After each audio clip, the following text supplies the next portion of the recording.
So I'm not sure how it would work in the UK, but in Canada, there are kind of general standards for how someone should charge if they're going to have a private practice. And then, but you can charge beyond that. You can kind of set your own price. Is it the same here? Yeah. So what about charging your worth? Mm-hmm. And how do you figure that out for yourself? I had an amazing experience many years ago when I was in my financial transition myself, and I felt overloaded with work. And I went to see my supervisor, and she said to me, charge double. And I said to her, you must be out of your mind. You're crazy. I don't feel ready as a person to be actually worthing myself according to this new scale you're proposing. And she said, well, if you want to stop the process, then send a message to the client that your worth is now this and that. And if you want to be rejected, they will reject you.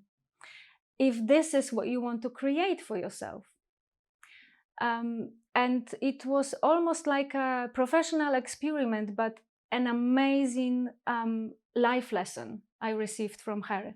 And I did. I started to charge double, and the amount of clients I received was phenomenal.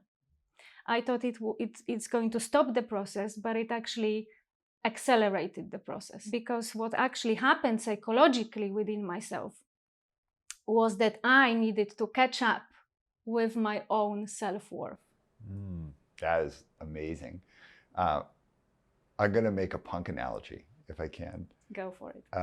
So, like when we both were coming up in punk and hardcore, we have that archetype of like pay, like make your product and charge the littlest amount possible, and shows should be the littlest amount possible. And I love that on the community aspect. It's like we want everything we do to be ultra accessible. Yeah. And punk is such a great life lesson for how to get things done and to like kind of put yourself into new situations and really figure things out.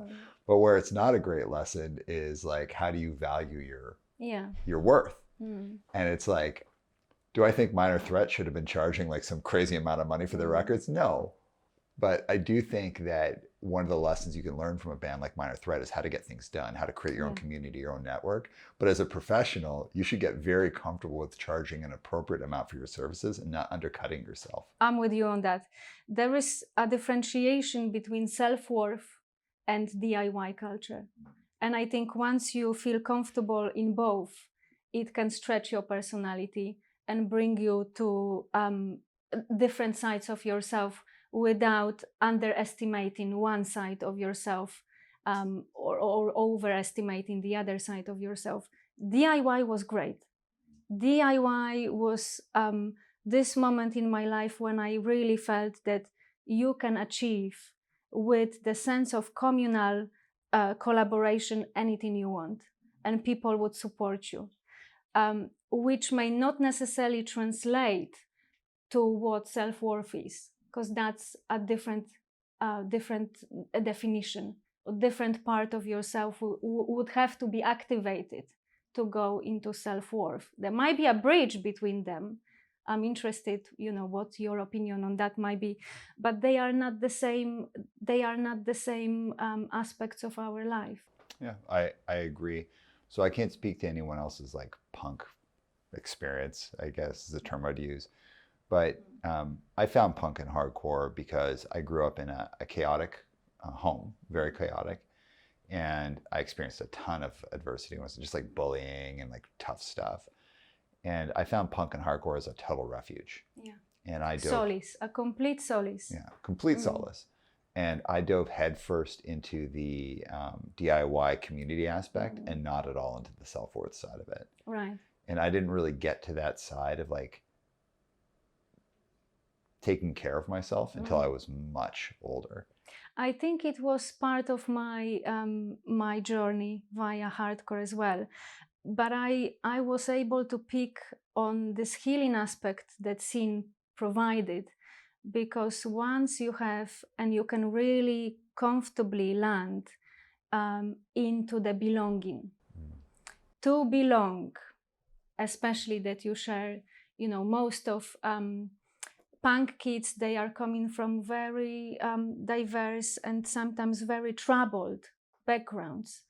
And when they found themselves in the space which actually holds them, and some sort of nourishment is provided via punk rock, because they are not judged, they are supported by their mates, they can very often activate this creative spark in them, playing music, creating zines, taking pictures at shows. And this creativity and the sense of belonging was, for me, the key attribute, which then brings you farther in your own development. Yeah, totally. So if you're thinking about your job and how you work with clients and help clients, and they help you, you build your relationship, how would you juxtapose that with punk and hardcore and what you learned from there? Very often my clients are coming with almost the same life motif. They are lost and they are traumatized. And because I went through the same journey as many hardcore punk kids, your journey is also touching upon coming from a problematic, family system, family background.